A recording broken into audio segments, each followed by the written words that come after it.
الحمدللہ وکفا وسلام علی عبادہ الذین اصطفی اما بعد بسم اللہ الرحمن الرحیم شرع لکم من الدین ما وصی بہ نوحا والذی اوحینا الیک وما وصینا بہ ابراہیم وموسیٰ وعیسیٰ ان اقیموا الدین ولا تتفرقوا فیہ کبر علی المشرکین ما تدعوہم الیہ اللہ یجتبی الیہ من یشاء ویہدی الیہ من ینیب۔ صلوات پڑھیں۔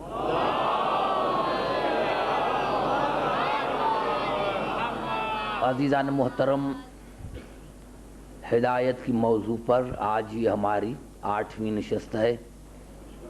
سورۃ شورى میں ارشاد خداوندی ہے کہ ہم نے دین میں تمہارے لیے شریعت کو قرار دیا اور اس کی وصیت ہم نے نوح کو کی، رسول کو ہم نے وحی کیا، اور اس سے قبل ہم نے ابراہیم، موسیٰ اور عیسیٰ کو وصیت کی کہ میرے دین کو برقرار رکھنا، اس کو ٹکڑے ٹکڑے ہونے نہ دینا، اور اللہ جس کو چاہتا ہے اس امر کے لیے منتخب کرتا ہے۔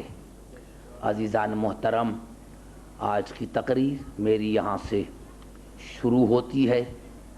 میں نے ہر زاویہ سے کوشش کی ہے کہ ہدایت اور ہادی کیسے ہونے چاہیے۔ آج ایک مختصر آیت سے شروع کرتا ہوں، ہدایت کا موضوع، اور اس زاویے سے آپ دیکھیں کہ اللہ کی نظر میں ہادی کون ہو سکتا ہے۔ عزیزان محترم، میں نے عرض کیا کہ ہم نے سب سے پہلے جو رات کو میں نے عرض کیا تھا، پہلی رات، کہ مسلمانوں کا قصور یہ ہے کہ انہوں نے ختمی مرتبت کو نہیں سمجھا۔ اگر ختمی مرتبت کو سمجھتے تو آج یہ فساد نہ ہوتا کہ رسول کے بعد رسول کا وارث کس کو ہونا چاہیے تھا۔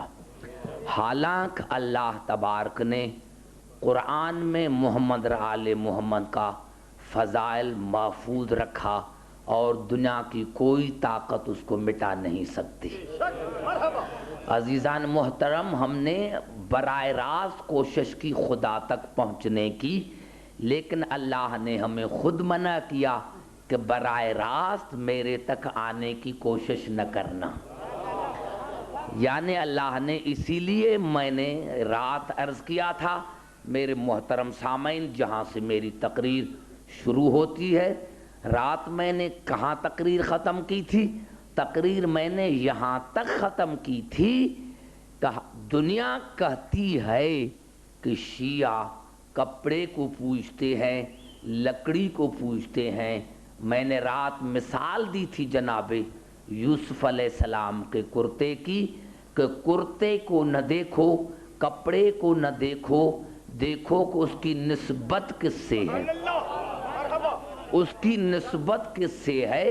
اور عزیزان محترم، جب جناب یوسف کے بھائی، بات سمجھ میں آ گئی جناب یوسف کے بھائیوں کو، تو اب جناب یوسف کے بھائیوں نے جناب یعقوب کو کہا۔ سورۃ یوسف میں ارشاد ہوا، قالوا یا ابا نستغفر لنا ذنوبنا انا کنا خاطئین، بابا ہم بڑے گنہگار ہیں، بابا ہم بڑے گنہگار ہیں، خدا کو کہیں کہ ہمارے گناہ بخشیں۔ بابا ہم بڑے گنہگار ہیں، خدا سے ہمارے گناہ بخشوا دیجئے، ہم بڑے گنہگار ہیں۔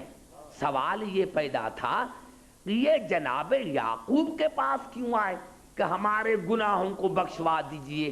ارے بھائی، خود مصلی پر بیٹھ جاتے، خود مصلی پر بیٹھ جاتے، اللہ اللہ کرتے تو اللہ ان کو بخشتا، لیکن نہیں، جناب یعقوب کے پاس آئے کہ آپ اللہ کو کہیں کہ ہمارے گناہ بخشیں۔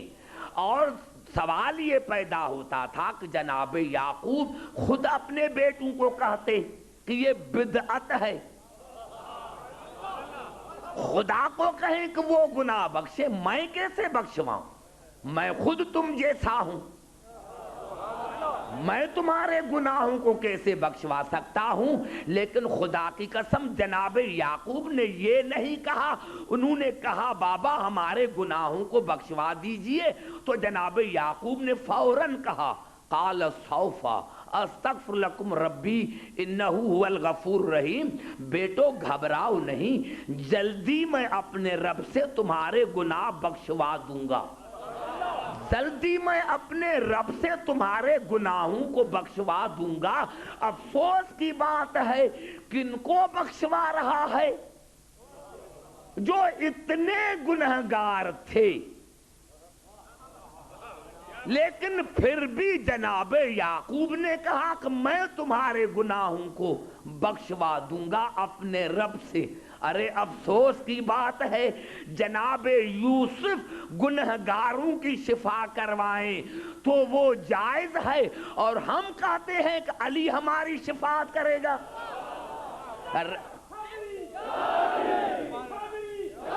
لیکن ایک بات جناب یعقوب نے جو کہی وہ ہے غور طلب، کہ میں تو گناہ بخشواؤں گا، لیکن جس کا آپ نے گناہ کیا ہے اس کے پاس جاؤ.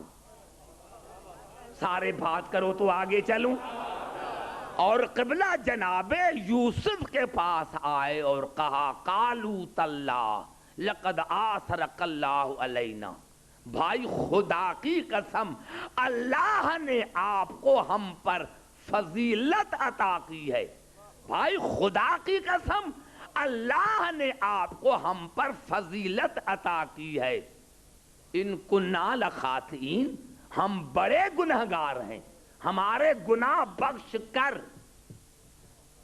وہاں جناب یعقوب کو کہا تھا تو خدا سے بخشوا دیجئے، یہاں خود جناب یوسف کو کہہ رہے ہیں کہ مجرم آپ کے ہیں.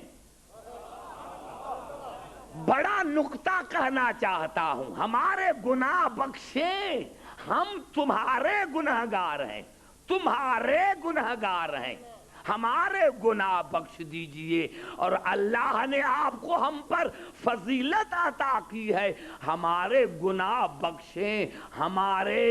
ہو سکتا تھا کہ جناب یوسف کہتے کہ جاؤ اللہ سے معافی مانگو، لیکن یہ نہیں کہا. جب کہا کہ ہم تمہارے مجرم ہیں، ہم تمہارے گنہگار ہیں، ہمارے گناہ بخشیں، تو کہا قال اللہ تثریب علیکم اليوم، جاؤ میں نے تمہارے سارے گناہ معاف کیے، جاؤ میں نے تمہارے سارے گناہ معاف کیے. یغفر اللہ لکم، اللہ بھی تمہیں معاف کرے گا. جب میں نے معاف کیے ہیں تو اللہ بھی معاف کرے گا. اب کیا پتا چلا؟ پتا یہ چلا کہ اگر کوئی ہادی کا گنہگار ہے، کوئی موسوم کا گنہگار ہے، تو پہلے موسوم بخشے. اگر موسوم نہیں بخشتا تو خدا نہیں بخشے گا. اب جاؤ صحیح بخاری کو دیکھو کہ کون ہے موسوم کے مجرم. اگر موسوموں نے اس کو معاف کیا ہے تو ہم بھی کریں گے. ارے جب موسوم معاف نہیں کرتا تو ہم کیوں معاف کریں؟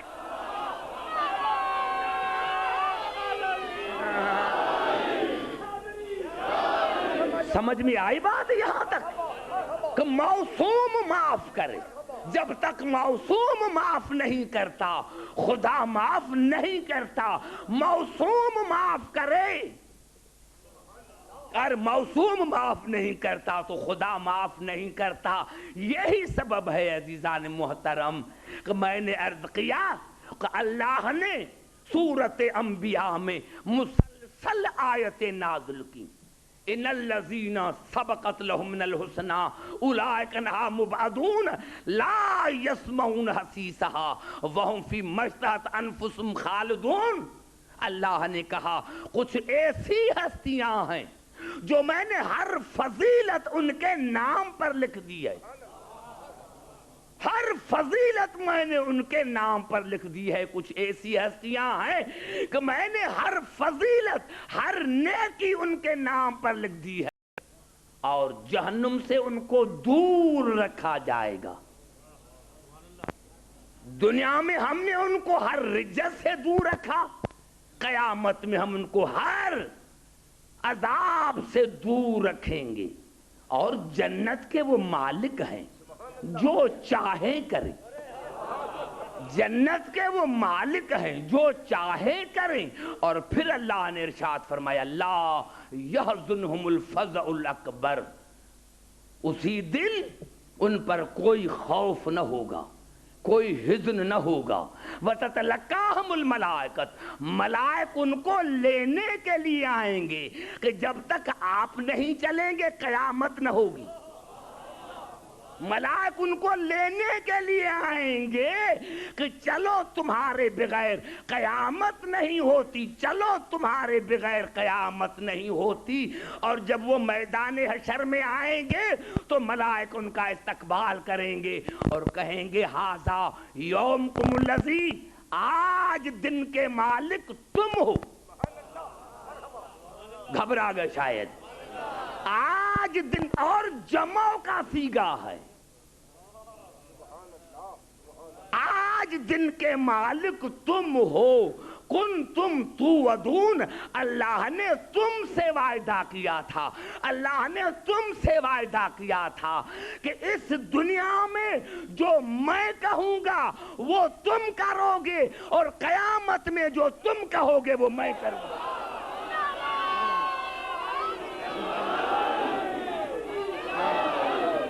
سمجھ میں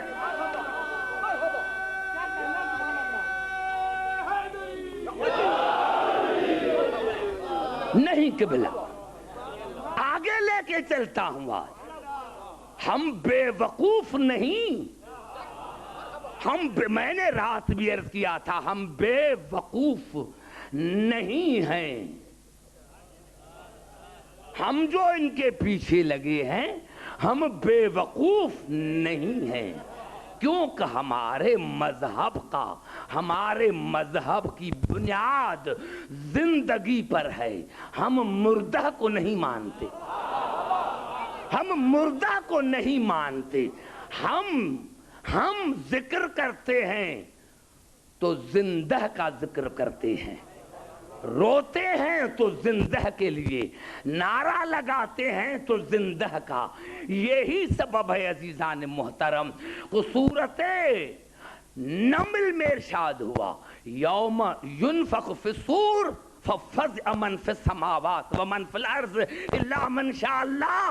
اللہ نے کہا جب اسرافیل پہلی سور پھونکے گا تو جن کو عقل نہیں سب کے سب فنا ہو جائیں گے الا من شاء اللہ, لیکن میری مشیت نہیں مرے گی, میری مشیت باقی,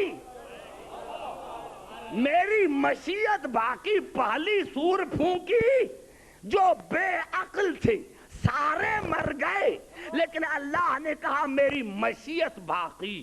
سورۃ الزمر میں ارشاد ہوا وَنُفْخَ فِي الصُّورِ فَصَعِقَ مَنْ فِي السَّمَاوَاتِ وَمَنْ فِي الْأَرْضِ إِلَّا مَنْ شَاءَ اللَّهُ. اللہ نے ارشاد فرمایا کہ جب دوسری سور اسرافیل پھونکے گا تو سارے عقل والے بھی مر جائیں گے, اسرافیل بھی مر جائے گا, لیکن مشیت باقی, مشیت باقی, مشیت باقی.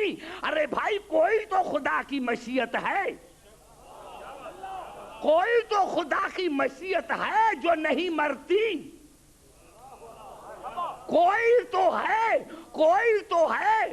ماننا پڑے گا کوئی خدا کی مشیت ہے. اور خدا کی قسم اللہ نے کسی کے لیے نہیں کہا, اگر کہا تو سورۃ دہر میں ان کو کہا کہ وما تشاؤون الا ان یشاء اللہ. اے اہل بیت رسول تمہاری کوئی مشیت نہیں, تم کچھ نہیں چاہتے, وہی چاہتے ہو جو میں چاہتا ہوں, وہی چاہتے ہو جو میں چاہتا ہوں.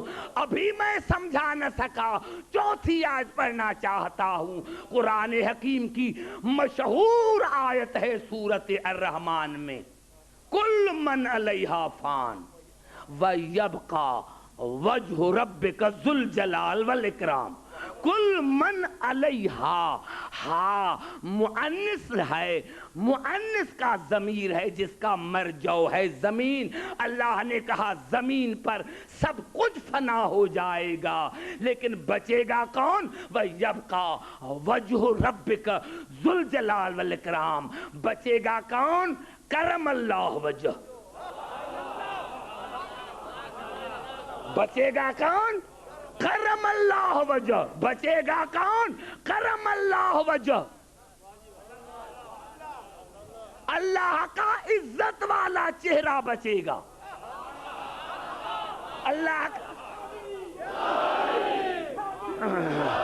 اللہ کا عزت والا چہرہ بچے گا، کرم اللہ وجہ بچے گا، کرم اللہ وجہ بچے گا۔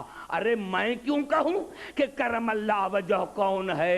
کل جمعے کا دن ہے، جاؤ مسلمان خطبہ پڑھیں گے، جب اور کے نام لیں گے تو رضی اللہ تعالی عنہ کہیں گے، جب علی کا نام لیں گے تو بے ساخت کرم اللہ وجہ کہیں گے۔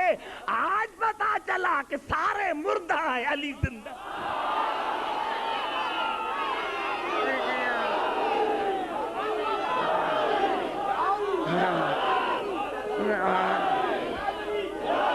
سمجھ میں آئی بات عزیزان محترم؟ ہم بے وقوف نہیں ہیں، ہم زندہ کو ماننے والے ہیں، ہم زندہ کو ماننے والے ہیں۔ یہی عزیزان محترم صحیح مسلم کے شارح نے لکھا، صحیح مسلم کے شارح نے لکھا کہ شیعہ کہتے ہیں کہ ہم جنت میں جائیں گے۔ کیسے جنت میں جائیں گے؟ شیعہ تو اس وقت جنت میں جائیں جب علی جائے، کیونکہ جہاں امام وہاں مرید، جہاں امام وہاں معموم، جہاں مقتدا وہاں مقتدی۔ تو اس نے ایک عجیب جملہ لکھا شرح مسلم کے شارح نے کہ اللہ قادر مطلق ہے، اگر علی کو جہنم میں بھیجے تو، یعنی اتنا متعصب کہ اللہ اگر علی کو جہنم میں بھیج دے تو شیعہ کیا کریں گے؟ اب نیچے لکھتا ہے، کہتا ہے میں مجبور ہوں، علی جہاں بھی جائے گا وہ جگہ جنت بن جائے گا۔ اب خود لکھتا ہے کہ میں مجبور ہوں، علی جہاں بھی جائے گا وہ جگہ جنت بن جائے گی۔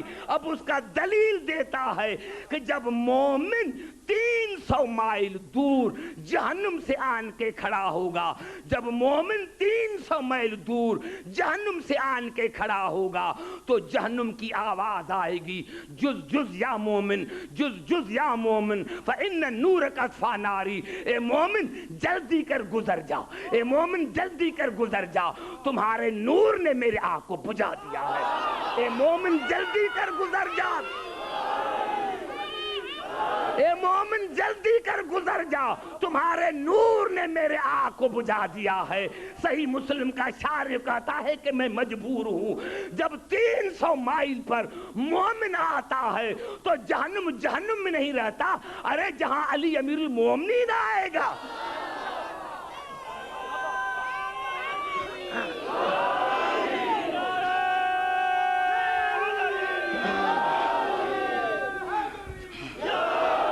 سمجھ میں آئی بات عزیزان محترم؟ ہے پوری توجہ میری گفتگو پر؟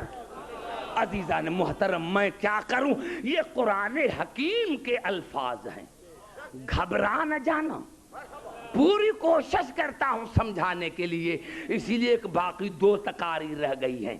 یہ الفاظ ہیں سورۃ اعراف کے، ان الارض للہ یورثھا من یشاء من عبادہ۔ یہ زمین اللہ کی ہے، یہ زمین اللہ کی ہے، لیکن اللہ نے کہا جس بندے کو، جس عبد کو میں چاہتا ہوں اس کو وارث بناتا ہوں، وارث میں بناتا ہوں۔ زمین میری ہے۔ بھائی گھبرا تو نہیں گے؟ ٹائم لگ جائے تھوڑا سا تو گھبرانا نہیں۔ اللہ نے کہا زمین میری ہے، لیکن اپنے بندوں میں سے، اپنے عبد میں سے جس کو میں چاہوں اس کو وارث بناتا ہوں۔ اب دنیا بتائے رسول سے زیادہ کوئی بڑا عبد ہے؟ پتا چلا کہ رسول تو وارث ہے زمین کا یا نہیں؟ گھبرا گئے شاید، ہے نا وارث؟ لیکن اللہ نے سورت انبیاء میں ارشاد فرمایا وَلَقَدْ قَتَبْنَا فِي الزَّبُورِ مِن بَعْدِ الذِّكْرِ أَنَّ الْأَرْضَ يَرِثُهَا عِبَادِيَ الصَّالِحُونَ۔ بس میں نے زبور میں طے کر دیا ہے، میں نے زبور میں طے کر دیا ہے۔ کیا طے کر دیا ہے؟ وَلَقَدْ قَتَبْنَا فِي الزَّبُورِ مِن بَعْدِ الذِّكْرِ، میں نے یہ طے کیا ہے کہ رسول کے بعد، ذکر کے بعد، رسول کے بعد ان الارض یرثها عبادی الصالحون، میں نے یہ فیصلہ کر دیا ہے کہ رسول کے بعد اس پوری زمین کے وارث میرے صالح بندے ہوں گے۔ میں نے بڑا جملہ کہا، شاید آپ کو سمجھا نہ سکا۔ پہلے رسول، رسول کے بعد صالح بندے، صالح بندے۔ ارے یہ کون ہے صالح بندے؟ تمہاری نظر میں نہیں آتا، کہتے روزانے ہو، لیکن سمجھ میں آئے تو مانو۔ پوری زمین کے وارث میرے صالح بندے ہوں گے، اور نماز میں کسی فرقے سے تعلق رکھتا ہو کہتا ہے السلام علینا وعلی عباد اللہ الصالحین، میرا سلام ہو صالح بندوں پر، میرا سلام ہو صالح بندوں پر۔ خدا نے قرآن میں کہا کہ حالت گناہ میں کسی پر سلام نہ کرو، یعنی جب کوئی گناہ کا کام کرتا ہو تو اسی پر سلام نہ کہو۔ اور خدا نے کائنات کو ایسا بنایا ہے کہ کہیں فجر کی نماز ہے، کہیں ظہرین کی نماز ہے، کہیں مغربین کی نماز ہے، یعنی 24 گھنٹہ اس کائنات میں نمازیں پڑھی جاتی ہیں، اور ہر ایک کہتا ہے السلام علینا وعلی عباد اللہ الصالحین، یعنی جن پر سلام تم بھیجتے ہو وہ ایسے تو پاک ہیں کہ 24 گھنٹہ ان سلام پھیر کر بتانا ہو کہ وہ بے عیب ہیں، وہ معصوم ہیں۔ تو بتاؤ وہ کون ہے؟ معلومات جس طرح رسول بے عیب ہے، صالح بندے بھی ایسے ہونے چاہیے جس طرح رسول معصوم ہے۔ اگر آپ کے پاس ہے کوئی تو بتاؤ، اور اگر نہیں ہے تو ہمارے پاس آؤ۔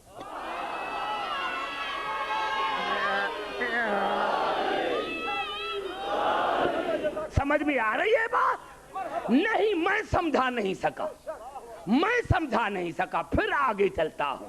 یہ آیت یہاں تک ختم نہ ہوئی، آیت آگے چلی۔ قرآن حکیم کی یہی فصاحت اور بلاغت ہے کہ ایک آیت کا جواب اللہ دوسری آیت میں دیتا ہے۔ ان فی ھذا لبلاغا لقوم عابدین۔ اللہ نے کہا کہ اس آیت میں میرا عابدین کے لیے پیغام ہے۔ گھبرا گئے؟ اس آیت میں عابدین کے لیے میرا پیغام ہے۔ کون سا پیغام ہے؟ کون سا پیغام ہے؟ مسلسل آیتیں ہیں سورۃ انبیاء کی، مسلسل آیتیں ہیں۔ اس آیت میں عابدین کے لیے میرا پیغام ہے۔ کون سا پیغام ہے؟ وَمَا أَرْسَلْنَاكَ إِلَّا رَحْمَةً لِلْعَالَمِينَ۔ میرا پیغام یہ ہے کہ میرے حبیب میں نے آپ کو عالمین کے لیے رحمت کر کے بھیجا۔ اب سار بات کرو گے تو پھر پڑھوں گا آگے۔ میں نے تمہیں عالمین کے لیے رحمت بنا کر بھیجا، عالمین کی طرف رحمت بنا کر بھیجا، عالمین کی طرف رحمت بنا کر بھیجا۔ آیت ختم نہیں ہوئی، آگے چلی۔ قل انما میرے حبیب کہہ دو قل انما یوحا الیہ انما الہکم الہ واحد فہل انتم مسلمون. میرے حبیب کہہ دو کہ اللہ ایک ہے. آپ اعلان کریں میری وحدانیت کا, آپ اعلان کریں میری وحدانیت کا, آپ اعلان کریں. ارے پورے قرآن میں اللہ نے اپنی وحدانیت کا اعلان نہیں کیا. جب بھی کہا تو رسول کو قل هو اللہ احد. میرے حبیب آپ اعلان کریں کہ اللہ ایک ہے, آپ اعلان کریں کہ اللہ ایک ہے. شاید میں سمجھا نہیں سکتا. میرے حبیب آپ اعلان کریں کہ اللہ ایک ہے. فہل انتم مسلمون, اور میری زبان پر یقین کر کے مسلمان بنو گے. میری زبان پر کتنا بڑا جملہ اللہ نے کہا ہے. میرے حبیب ان کو کہا دو فہل انتم مسلمون, میری زبان پر یعنی رسول کی زبان پر یقین کر کے مسلمان بنو گے. ارے اسلام ہے کیا؟ اسلام ہے رسول کی زبان پر یقین کا نام. اسلام ہے رسول کی زبان پر یقین کا نام. اگر رسول کی زبان پر یقین ہے تو مسلمان ہے, اور کہیں یقین نہیں تو سمجھنا ابھی مسلمان ہوا ہی نہیں, ابھی مسلمان ہوا ہی نہیں ہے. اسلام نام ہے رسول کی زبان پر یقین کا.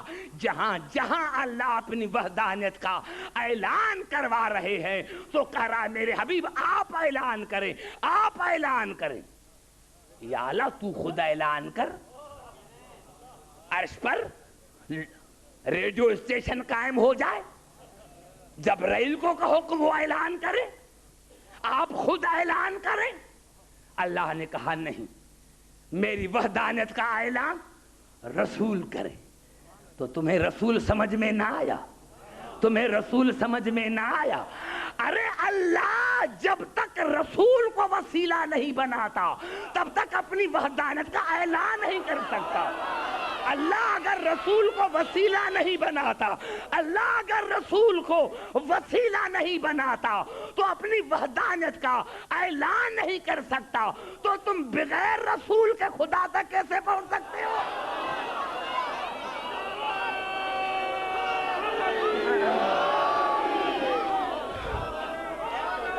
نعرہ حیدری.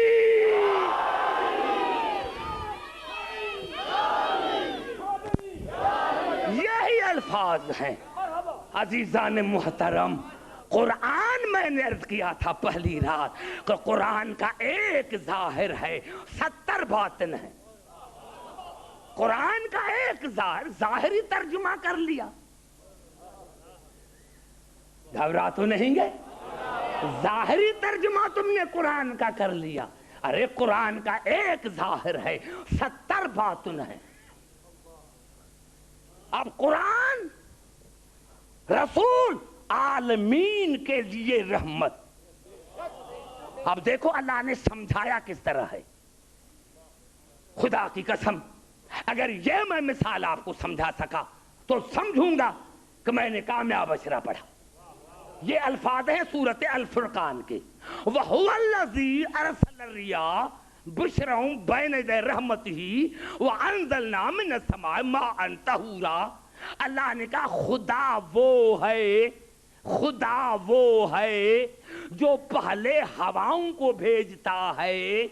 خدا وہ ہے جو پہلے ہواؤں کو بھیجتا ہے کہ جاؤ جا کر خوشخبری دو کہ ہمارے پیچھے رحمت آ رہی ہے. اب میں دیکھوں کس قدر مجھے فالو کرتے ہو. خدا وہ ہے جو پہلے ہواؤں کو بھیجتا ہے کہ جاؤ جا کر خوشخبری دو کہ ہمارے پیچھے رحمت آ رہی ہے. وَأَنزَلْنَا مِنَ السَّمَاءِ مَاءً طَهُورًا. جب ہوائیں خوشخبری دیتے ہیں تو پھر اپنی بارش پھر اپنی رحمت برساتے ہیں. اللہ نے بارش کو رحمت کہا. سارے بولو تب آگے چلوں گا. سورج نکل کر آئے گا, توجہ چاہ رہا ہوں، سمجھا آپ نے میں نے کہاں بات کی؟ آج کے مسلمان کہتے ہیں، ہم کہتے ہیں شیعہ کہ رسول سب سے پہلے تھا نہ تھا تو یہ تھا،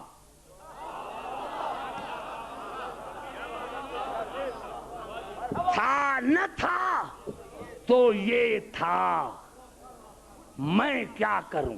خود رسول نے کہا اول ما خلق اللہ، یہ مبتدا ہے، اول ما خلق اللہ یہ مبتدا ہے، نوری خبر ہے۔ رسول نے فرمایا جس کو اب تم مخلوق سمجھو گے میں اسی سے پہلے، جو مخلوق میں اسی سے پہلے، جو مخلوق میں اسی سے پہلے، جو مخلوق میں اسی سے پہلے، زمین مخلوق میں اسی سے پہلے، آسمان مخلوق میں اسی سے پہلے۔ اور عجیب جملہ قرآن نے کہا نِلَّذِي خَلَقَ الْمَوْتَ وَالْحَيَاةَ، اللہ نے کہا موت بھی مخلوق ہے، حیات بھی مخلوق ہے۔ رسول نے فرمایا میں حیات سے پہلے، میں موت سے پہلے، ارے مرے وہ جو موت کے بعد آئے۔ نعرہ حیدری،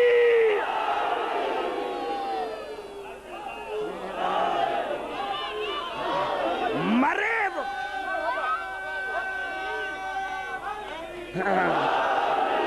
یہ موت سے پہلے، یہ حیات سے پہلے۔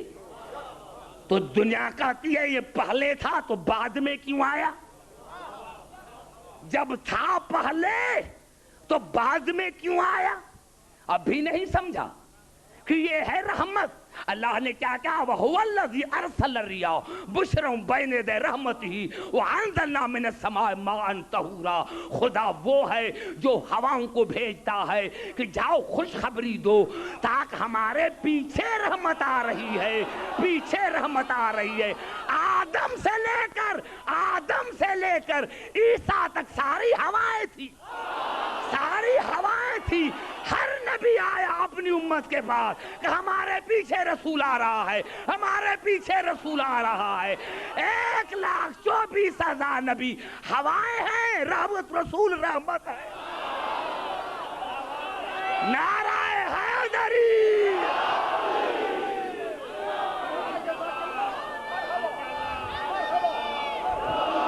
نعرہ حیدری۔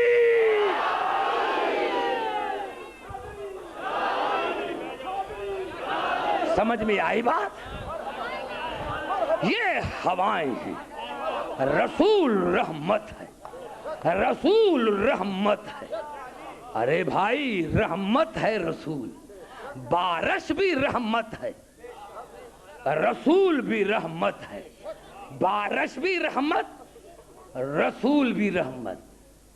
وہی بارش اگر پھولوں پر پڑ جائے تو خوشبو،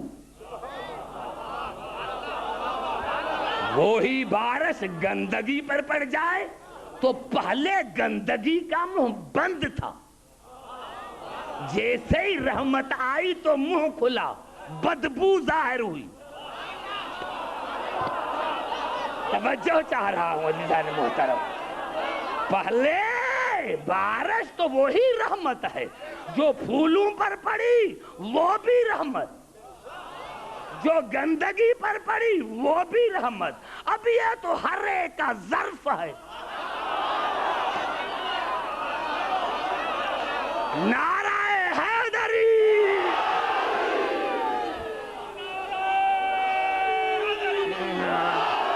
اب یہ تو قبلہ ظرف ہے، ہر ایک کا ظرف ہے۔ پھولوں پر پڑی تو خوشبو آئی، کوئی سلمان بن گیا، کوئی ابو ذر بن گیا، کوئی عمار یاسر بن گیا، اور ان پر پڑی تو پہلے منہ بند تھا، اور جب پڑی تو پھر ہذیان کہا۔ ہاں پہلے منہ بند تھا۔ اس میں بارش کا قصور نہیں، رحمت کا قصور نہیں، قصور ان کی تینت کا ہے، قصور ان کے ظرف کا ہے۔ جیسا ظرف ویسا فائدہ ملا۔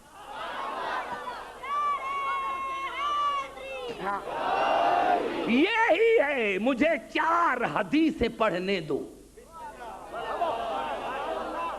ابن ماجہ سے جو سیاستہ میں شامل ہے، اور نہیں، جو سیاستہ میں شامل ہے اس میں پہلی حدیث رسول کی، ما ازلت الخضرا ولا اقلت الغبرا من ذی لہجت اصدق اوفا من ابی ذر شبہ عیسی ابن مریم۔ رسول نے فرمایا کہ میں نے زمین اور آسمان کے درمیان ابو ذر سے زیادہ کسی کو صادق نہیں پایا، کسی کو وفادار نہیں پایا۔ اور رسول نے فرمایا اگر عیسیٰ کی زیارت کرنی ہو تو میرے ابو ذر کی زیارت کرو، اگر عیسیٰ کی زیارت کرنی ہو تو میرے ابو ذر کی زیارت کرو۔ ایک کھڑا ہو گیا اور کہا یا رسول اللہ افتعرف ذالک لہو، یا رسول اللہ آپ ابو ذر کو ایسا جانتے ہیں؟ فقال نعم، کہا ہاں، فعرفو، آپ بھی اس کو ایسے جانیں۔ گھبرا نہ جانا، میں دیکھوں گا کہ میری محنت جو ہے وہ کس طرح کامیاب ہوتی ہے۔ کس نے فرمایا؟ رسول نے ابو ذر کے لیے کہ میں نے زمین اور آسمان کے درمیان ابو ذر سے زیادہ کسی کو نہ صادق پایا نہ وفادار پایا، اور اگر کسی کو عیسیٰ دیکھنا ہو تو میرے ابو ذر کو دیکھے۔ پہلی حدیث۔ دوسری، السلمان منا اہل البیت، سلمان اہل بیت کا ہے، ہمارا ہے، سلمان اہل بیت کا ہے۔ یہاں کہتا کافی ہے؟ نہیں، من عرفہ کان مومنن، جس نے سلمان کو پہچانا وہ مومن ہے، ومن انکرہ کان کافرا، جس نے سلمان کو نہیں پہچانا وہ کافر ہے۔ توجہ چاہ رہا ہوں، بڑا لطف آئے گا۔ جس نے سلمان کو پہچانا مومن، جس نے سلمان کو نہیں پہچانا وہ کافر۔ تیسری حدیث ابن ماجہ کی، یا عمار الحق معک، عمار حق آپ کے ساتھ ہے، تقتلک الفئۃ الباغیہ، آپ کو ایک باغی ٹولہ قتل کرے گا۔ 3 حدیثیں، اور چوتھی جس کی راوی ام المومنین ہے، ما رأیت احدا برسول اللہ فی قیامہا وقودہا من فاطمہ بنت رسول اللہ۔ بی بی فرماتی ہے کہ کردار میں، گفتار میں، رفتار میں نے بطول سے زیادہ رسول کے مشابہ کسی نہیں دیکھا۔ کلما اذا کانت دخلت علی النبی، جب بھی آتی تھی، جب بھی آتی تھی، فقام الیہا، تو رسول کھڑے ہو جاتے تھے، فقبلہا، پیشانی پر بوسہ دیتے تھے، واجلسہا علی مجلسہ، خود کھڑے ہو جاتے تھے اور بطول کو جگہ دیتے تھے۔ یہ 4 حدیثیں ہیں ابن ماجہ کی۔ کیا معنی، کیا مقصد؟ مسلمانوں کے سر پر قرآن رکھو کہ یہ جو حدیثیں ہیں ان کا مقصد کیا ہے۔ میرے دوستوں سارے پڑھے لکھے ہو، اسی لیے میں نے یہ بات چھیڑ دی ہے آج۔ 4 حدیثیں میں نے اسی لیے پڑھی ہیں۔ اور مسلمانوں کے سر پر قرآن رکھو کہ ابن ماجہ میں ہیں تو ان کا مقصد کیا ہے؟ میرے دوستوں، میرے بزرگوں، میرے نوجوانوں، یاد رکھو رسول نے ابو ذر کی تعریف کر کے، عمار کی تعریف کر کے، سلمان کی تعریف کر کے، بطول کا استقبال کر کے دنیا کو بتایا کہ یہ 4 علی کی امامت کی علامتیں ہیں۔ تو کتنے خاموش ہو گئے؟ یعنی دماغ میں بات بیٹھ جاتی، یہ 4 علی کی امامت کی علامتیں ہیں، یہ 4 علی کی امامت کی علامتیں ہیں۔ مسلمانوں، میں دنیا سے چلا جاؤں تو لڑنا نہیں، ابو ذر کو دیکھو، ابو ذر کو دیکھو کہ ابو ذر کس کی بیعت کر رہا ہے، کیونکہ یہ ابو ذر کی نہیں عیسیٰ کی بیعت ہے۔ نعرہ حیدری!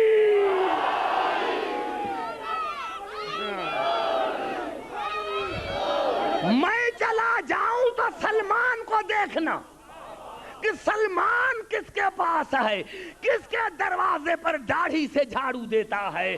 ارے میں چلا جاؤں تو عمار کو دیکھنا کہ عمار کس کے پاس ہے, اور میں چلا جاؤں تو بطول کو دیکھنا کہ کس کی عزت کر رہی ہے, کس سے نفرت کر رہی ہے.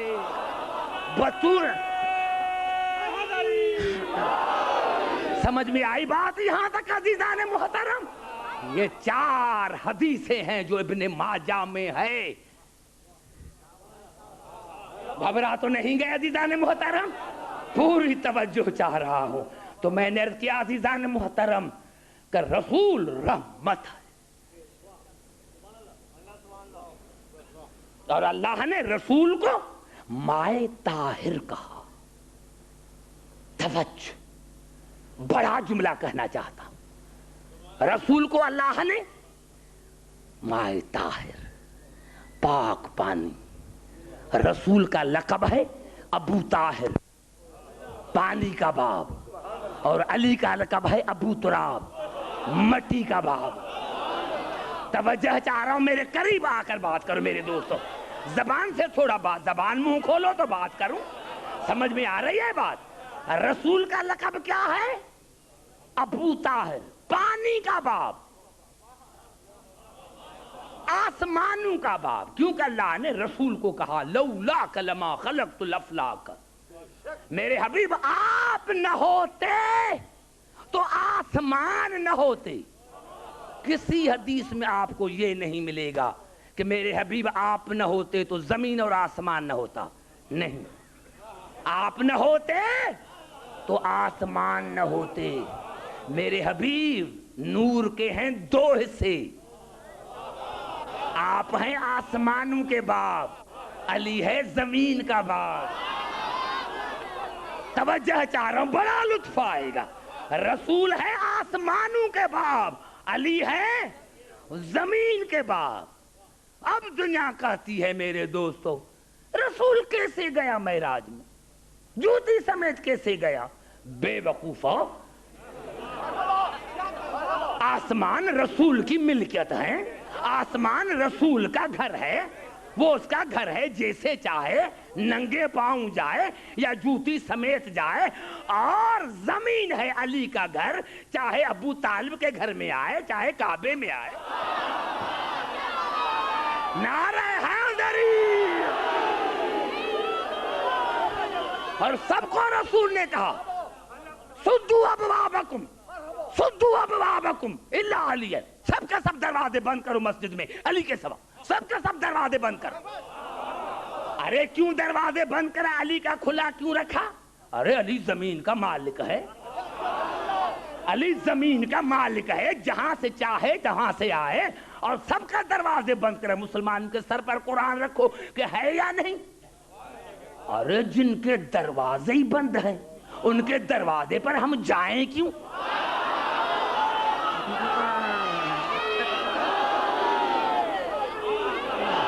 جن کے دروازے ہی قبلہ بند ہیں.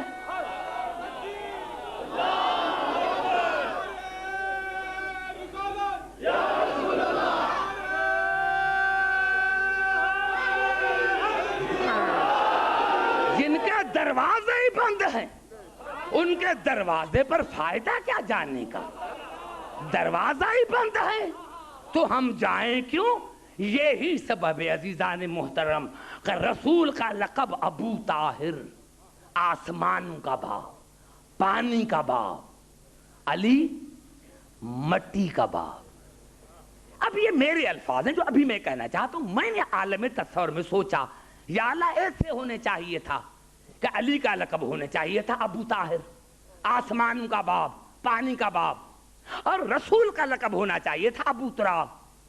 یہ ابو تراب ہمارے کتابوں میں صحیح بخاری میں ہے, صحیح بخاری میں ہے کہ علی کا لقب ابو تراب ہے. یا اللہ ایسے ہونے چاہیے تھا کہ علی کا لقب ہونا چاہیے تھا ابو طاہر, پانی کا باپ, اور رسول کا لقب ہونے چاہیے تھا ابو تراب, مٹی کا باپ. تو کیا ہوتا؟ شاید اللہ جواب دے کہ عبدالحکیم اگر رسول کا لقب ابو تراب ہوتا تو مسلمان تمہیں کہتے ارے بھائی ہم علی علی کیوں کریں؟ کھاتے تو رسول کا ہیں، علی کا تھوڑے کھاتے ہیں۔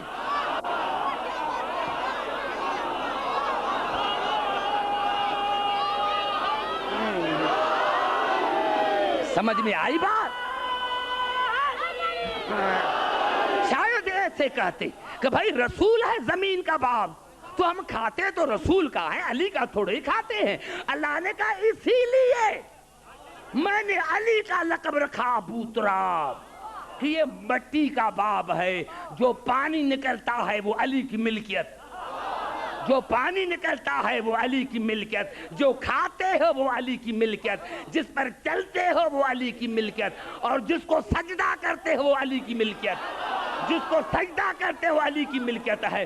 تو اللہ نے مسلمانوں کو بتایا کہ مسلمانوں کھاتے بھی علی کا ہو، پیتے بھی علی کا ہو، چلتے بھی علی کی ملکیت پر ہو، سجدہ بھی علی کی ملکیت کو کرتے ہو، اور پھر بھی علی علی نہ کرو تو تم سے زیادہ نمک حرام کوئی ہے ہی نہیں۔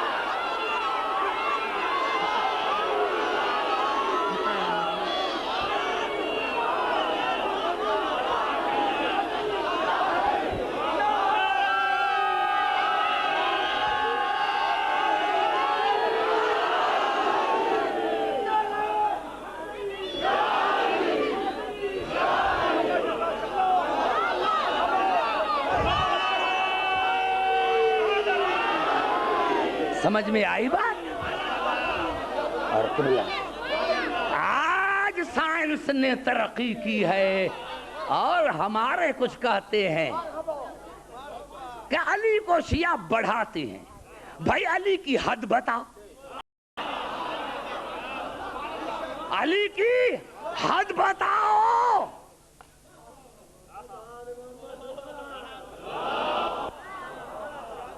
یہاں تیل نکلتا ہے، یہاں سونا نکلتا ہے، اور اللہ نے خود قرآن میں کہا ان تعدوا نعمت اللہ لا تحصوها، میں نے تمہیں اتنی نعمتیں عطا کی ہیں جس کا تم احسان نہیں کر سکتے۔ یعنی اللہ نے زمین پر اتنی اللہ نے ہمیں نعمتیں عطا کی ہیں تو کوئی اس کا احسان نہیں کر سکتا زمین پر۔ جب آج تک ہم نے تراب کو نہیں سمجھا تو ابو تراب کو کیا سمجھیں گے؟ جب آج تک ہم نے تراب کو نہیں سمجھا، اور اللہ کو غصہ کیوں آیا تھا؟ حالانکہ اللہ غصے سے پاک ہے۔ میں نے عرض کیا تھا کہ 3 مصدریں ہیں، استفا، اجتبا، ارتضا۔ ارتضا چننا، مرضی کے لیے چننا۔ گھبرا تو نہیں گے؟ توجہ ہے نا میرے محترم؟ مرضی کے لیے چننا، مرضی کے لیے چننا، اور یہی سبب ہے میرے محترم سامعین کہ اللہ نے قرآن میں کہا سورۃ حامیم سجدہ میں سنریہم آیاتنا فی الآفاق وفی انفسہم، ہم ان قریب تمہیں اس آفاق میں دنیا میں نشانیاں دکھائیں گے، اور تمہارے وجود میں بھی، تمہارے وجود میں بھی، تمہارے وجود میں جہاں جہاں آواز جا رہی ہے علماء کرام موجود ہیں۔ افسوس کی بات ہے کہ دیر سے پہنچے۔ 2-3 جملے کہنا چاہتا ہوں، ورنہ تقریر تو میں نے ختم کی تھی، لیکن علماء کرام کی موجودگی میں 2-3 جملے کہنا چاہتا ہوں کہ وجود میں بھی یہی سبب ہے کہ اللہ نے جب انسان کے لیے کہا تو ارشاد ہوا وَلَقَدْ خَلَقْنَا الْإِنسَانَ مِنْ سُلَالَةٍ مِنْ طِينٍ ثُمَّ جَعَلْنَاهُ نُطْفَةً فِي قَرَارٍ مَكِينٍ ثُمَّ خَلَقْنَا النُّطْفَةَ عَلَقَةً فَخَلَقْنَا الْعَلَقَةَ مُضْغَةً فَخَلَقْنَا الْمُضْغَةَ عِظَامًا فَكَسَوْنَا الْعِظَامَ لَحْمًا ثُمَّ أَنشَأْنَاهُ خَلْقًا آخَرَ فَتَبَارَكَ اللَّهُ أَحْسَنُ الْخَالِقِينَ۔ مٹی، نطفہ، علقہ، مضغہ، ہڈیاں، گوشت، ثم انشأنا خلقا آخر، اور پھر اللہ نے دوسرے طریقے سے انسان کو پیدا کیا۔ یہاں روح کا ذکر نہیں،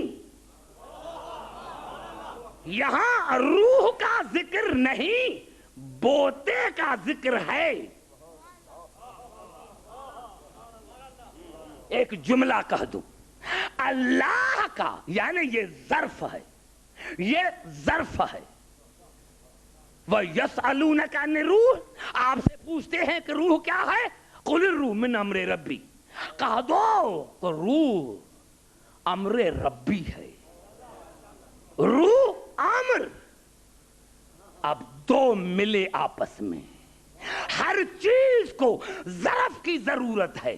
روح مظروف ہے. زبان سے باتیں کرو تو آگے چلے. روح مظروف ہے, جسم ظرف ہے. دونوں میرے دوستو, اللہ کا تعلق روح سے ہوتا ہے کہ روح رہے. ہو سکتا ہے کہ کبھی روح کو غیرت آ جائے اور مجھے سجدہ کرے,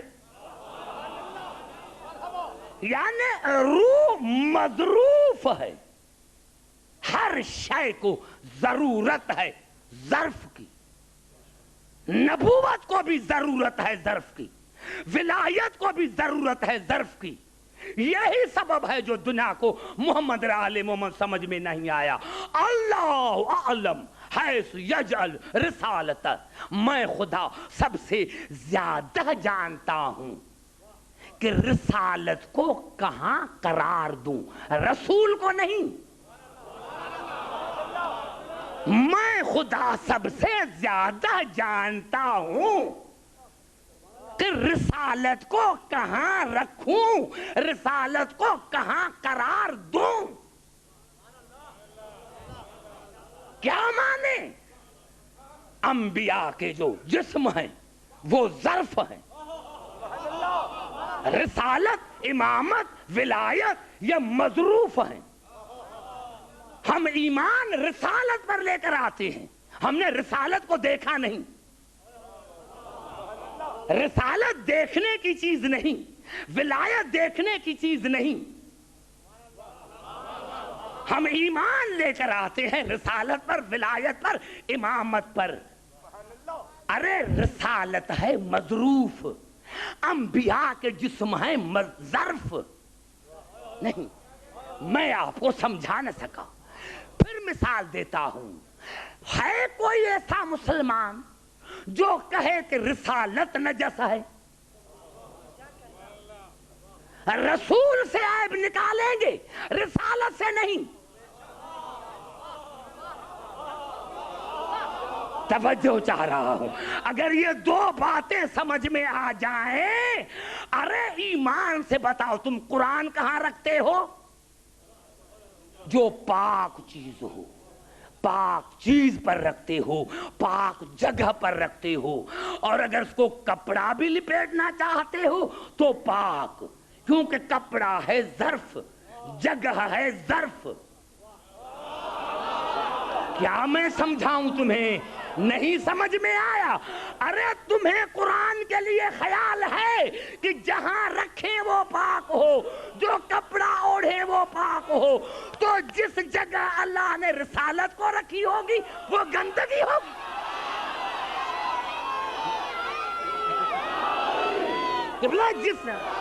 جس جگہ اللہ نے رسالت کو رکھا ہوگا اس میں کوئی گندگی ہوگی, کوئی نجاست ہوگی جو انہوں نے آپریشن کیا تھا. آپریشن تو اس چیز کا ہوتا ہے جہاں کوئی عیب ہو.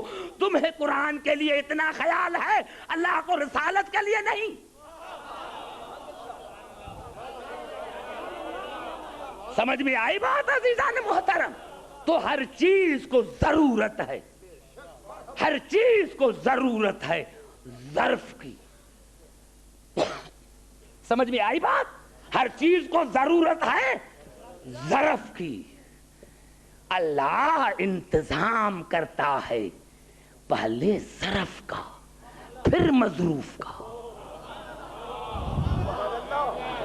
پہلے ظرف کا انتظام کرتا ہے, مقصد اللہ کا ہوتا ہے مظروف.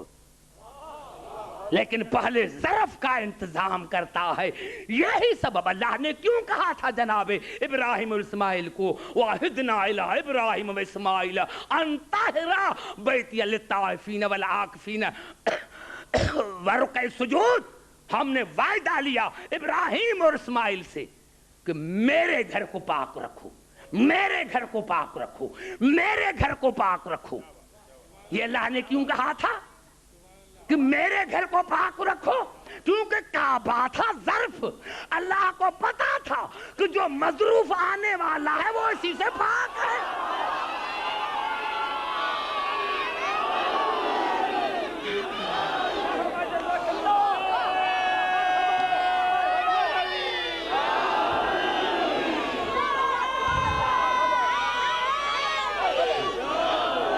سمجھ میں آئی بات؟ تو یہ روح یہ جسم دونوں کٹھے، ایک غائب ایک ظاہر. اب ایمان سے بتاؤ کہ غائب ظاہر کی وجہ سے باقی ہے یا ظاہر غائب کی وجہ سے؟ سمجھ میں نہیں آئی بات؟ یعنی ایمان سے بتاؤ کہ یہ ظاہری جسم غائب روح کی وجہ سے باقی ہے یا غائب ظاہر کی وجہ سے باقی ہے؟ سارے مانیں گے کہ یہ ظاہر غائب کی وجہ سے باقی ہے، یہ ظاہر غائب کی وجہ سے باقی ہے.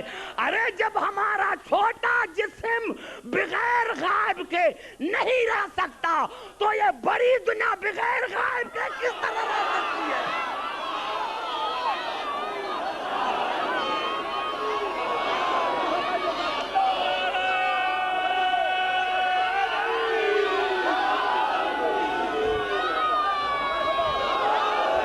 اور سمجھ میں آ گئی بات؟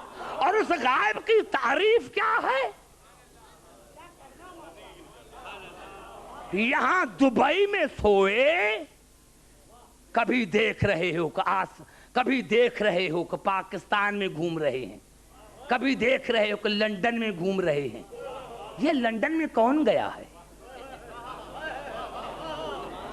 یہ لندن میں امر ربی گیا ہے، یہ جو گھوم رہا ہے. لیکن یہاں آپ کو مچھر نے کاٹا فوراً پہنچ گیا. ارے یہ روح تو امریکہ میں تھا، یہ روح تو لندن میں تھا، فوراً تمہیں مچھر نے کاٹا اور روح پہنچ گیا. کسی کو اعتراض ہے؟ کسی کو اعتراض ہے؟ ارے پھر بھی علی سمجھ میں نہیں آتا. تمہارا امر یہ ہے، تمہارا امر یہ ہے کہ خدا جانے امریکہ میں تھا، مچھر نے کاٹا تو فوراً پہنچ گیا. جب امر کا یہ حال ہے تو اول الامر کا کیا حال ہے؟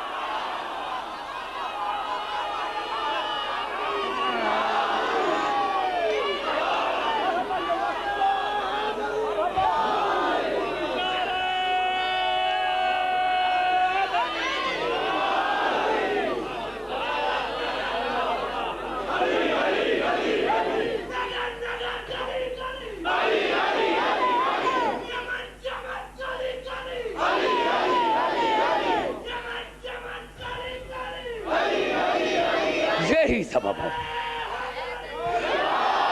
میرے دوستو، تم نے اپنے جسم کو ہی نہیں سمجھا، اپنی چھوٹی سی دنیا کو نہیں سمجھا تو آل محمد تمہارے سمجھ میں آ جائیں گے؟ نہیں. میں نے عرض کیا یہی سبب ہے کہ رسول کا لقب ہے ابو طاہر اور علی ہے ابو تراب. وہ پانی کا باپ، یہ مٹی کا باپ. میں نے عرض کیا کہ قرآن کا ایک تو ظاہر ہے، 70 باطن ہے. تم نے باطن کو سمجھا ہی نہیں. اسی لیے تو اللہ نے کہا کہ جب نماز کے لیے تیار ہو تو پانی سے وضو کرو، پانی سے وضو کرو. فلم تجدو ماءن، اگر پانی نہ ملے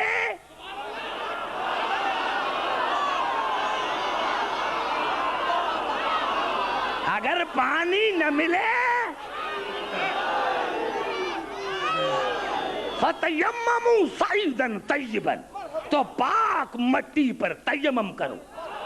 پانی کا جانشین ہے مٹی.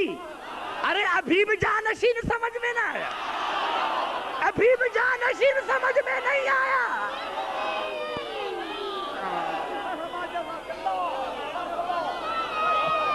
نعرہ حیدری.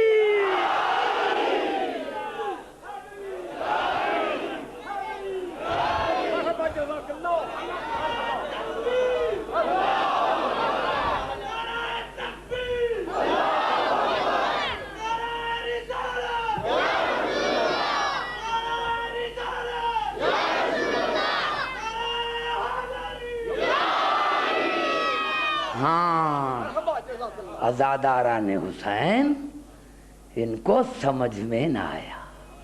اگر سمجھ میں آتا, میں نے عرض کیا تھا کہ ان کو دین اسلام مفت میں مل گیا, مفت میں مل گیا, اسی لیے ان کا قدر نہیں ہے. ارے کسی مسلمان کی بیٹی دربار میں جاتی تو پتہ لگتا, کسی مسلمان کی بیٹی کے ہاتھوں میں رسے پڑتے تو پتہ لگتا. ہاں, دربار میں گئی تو علی کی بیٹیاں. عزاداران حسین, میں ایک جملہ کہوں اور اسی پر گفتگو ختم کروں. خدا کی قسم, کربلا میں تمام سید زادیاں تو نہیں تھی, کربلا میں تمام بیبیاں سید زادیاں تو نہیں تھی. ارے اکبر کی ماں سید زادی تو نہیں تھی, اصغر کی ماں سید زادی تو نہیں تھی, لیکن تاریخیں بتاتی ہیں کہ شب عاشور حسین نے خیموں کا معائنہ کیا. ہاں قبلہ, یہ میرے الفاظ ہیں, معاف کرنا, یہ میرے الفاظ ہیں. میں کبھی کبھی سوچتا ہوں کہ یا اللہ, یا اللہ, آپ نے اسماعیل کو بچا لیا, اسماعیل کو بچا لیا. تو کبھی کبھی میں سوچتا ہوں تو ایک بات میرے ذہن میں آتی ہے کہ ہو سکتا ہے کہ یہی جواب مجھے ملے کہ عبدالحکیم واقعی ابراہیم اپنے کردار میں لاجواب تھا, لیکن ابھی ماں کا دل اتنا نہیں تھا جو بیٹے کی لاش دیکھ سکے. ماں کا دل ابھی اتنا نہیں تھا کہ وہ بیٹے کی لاش کو دیکھ سکے. اسی لیے میں نے حاجرہ کو بتایا کہ حاجرہ, آپ بات سن کر مر گئی, آؤ کربلا میں آؤ. ہر بی بی یہی کہہ رہی ہے کہ خدا کرے کل صبح سب سے پہلے میرے بیٹے کی لاش آئے, سب سے پہلے میرے بیٹے کی لاش آئے. جہاں بھی حسین گئے ہر بی بی کی یہی دعا, یا اللہ سب سے پہلے میرے بیٹے کی لاش آئے. اور وہی حسین جب رباب کے خیمے کے دروازے پر آئے, ہاں عزاداران حسین حالت دیکھی کہ بی بی رو رہی ہے اور کہہ رہی ہے ہاں میری قسمت, ہاں میری قسمت. حسین نے پوچھا رباب قسمت کو رو رہی ہو؟ کہا مولا کل ہر بی بی اپنا بیٹا قربان کرے گی, میرا بیٹا تو گھٹنوں پر بھی چل ہی نہیں سکتا.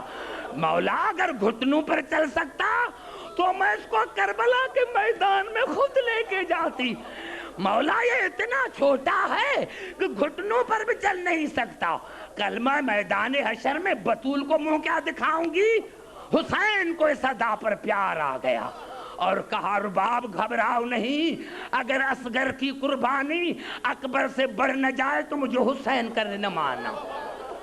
رباب قیامت تک تیرے بیٹے کے نام پر سبیلیں لگیں گی, یہ اصغر کی سبیل ہے, یہ اصغر کی سبیل ہے.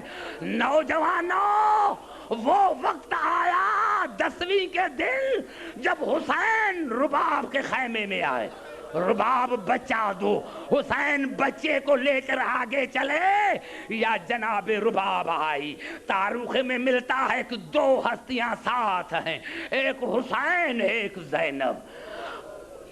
2 اصغر مجھے دو, اصغر کو لیا 2 قدم آگے چلے, کہا مولا 2 منٹ کے لیے مجھے دو. کہا دل نہیں چاہتا, مولا دل چاہ رہا ہے. بی بی اندر گئی, 2 منٹ کے بعد واپس آئی. اصغر تو وہی تھا لیکن منظر الگ تھا. بی بی نے اپنے بیٹے کو کنگھی کی تھی, بالوں میں کنگھی کی تھی. میرے دوستوں نئے کپڑے پہنائے تھے اور کیا کیا تھا, رومال نکال کر اصغر کے کمر میں باندھا تھا. حسین سارے سپاہی بن کر گئے ہیں, تلواریں لے کر گئے ہیں. میرا چھوٹا بچہ ہے, میرا چھوٹا بچہ ہے جو تلوار لے کے نہیں سکتا, میں سپاہی بنا کر آئی ہوں. حسین کی آواز آئی, کوئی وصیت ہے؟ ہاں مولا میری 3 وصیتیں ہیں. کون سی وصیت ہے؟ وصیت کا نام آیا. اصغر نے اپنی آنکھیں ماں کی آنکھوں سے ملائی. کہو اماں کیا وصیت ہے؟ بیٹا میری پہلی وصیت یہ ہے, جب تیر لگے تو رونا نہیں. اگر روگے تو دنیا کہے گی کہ یہ رباب کے دودھ کا اثر ہے. بیٹا دنیا کہے گی کہ سید زادی نہیں تھی, اس کے دودھ کا اثر ہے, ہنس دینا. بیٹا میری دوسری وصیت یہ ہے کہ تمہاری دادی خاتون جنت ہے, جب ہاتھوں پر لے اور کہے کہ ماں نے نئے کپڑے پہنائے ہیں, آپ کا منہ کیوں نہیں دھویا, تو شکایت نہ کرنا, کہنا دادی جان 3 دن سے پانی نہیں تھا, اماں بڑی مجبور تھی, پانی ہوتا تو اماں میرا منہ دھوتی. اور بیٹے میری تیسری وصیت یہ ہے, میری تیسری وصیت یہ ہے کہ تمہارا دادا ساقی کوثر ہے, تمہارا دادا ساقی کوثر ہے. جب کوثر پر لے کے جائے اور کہے بیٹے پانی پیو, تو رو کر کہنا نا دادا دادا میری پھوپھیاں بڑی پیاسی ہے, میرا بابا بڑا پیاسا ہے, میری بہن سکینہ بڑی پیاسی ہے, جب تک وہ پانی نہ پئیں گے میں پانی نہیں پیوں گا. عزاداران حسین, ہماری تاریخوں میں یہ ملتا ہے, حسین اصغر کو کربلا کے میدان میں لے کر آئے. ہاں عزاداران حسین, ہرملے کے پاس جو تیر تھا وہ اصغر کے وزن سے کہیں زیادہ تھا. جیسے ہی شہزادے کو تیر لگا تو اصغر بابا کے ہاتھوں پر بیٹھ گئے اور منہ کیا خیموں کی طرف. مقصد یہ تھا, امی میں ہنس رہا ہوں, امی میں رو نہیں رہا ہوں, امی میں ہنس رہا ہوں. عزاداران حسین, آج کے الفاظ میں یہیں پر ختم کرنا چاہتا ہوں. خدا کی قسم تاریخ نے بتایا, حسین لے کر آئے. حسین نے کیا کیا, ایک طرف اکبر کے لاش کے ٹکڑے, دوسری طرف ٹکڑے تھے کس کے, جناب قاسم کے. درمیان میں جناب اصغر کی قبر بنائی. بی بی رباب جب آئی تو اصغر کی قبر پر آئی, ایک ہاتھ اصغر کا اکبر کا اٹھا کر اصغر کی قبر پر رکھا, ایک ٹکڑا اٹھا کر اصغر کی قبر پر رکھا, اور آہستہ آہستہ کا اکبر بیٹے قاسم بولتے بھائی چھوٹا ہے خیال رکھنا, بھائی چھوٹا ہے خیال رکھنا.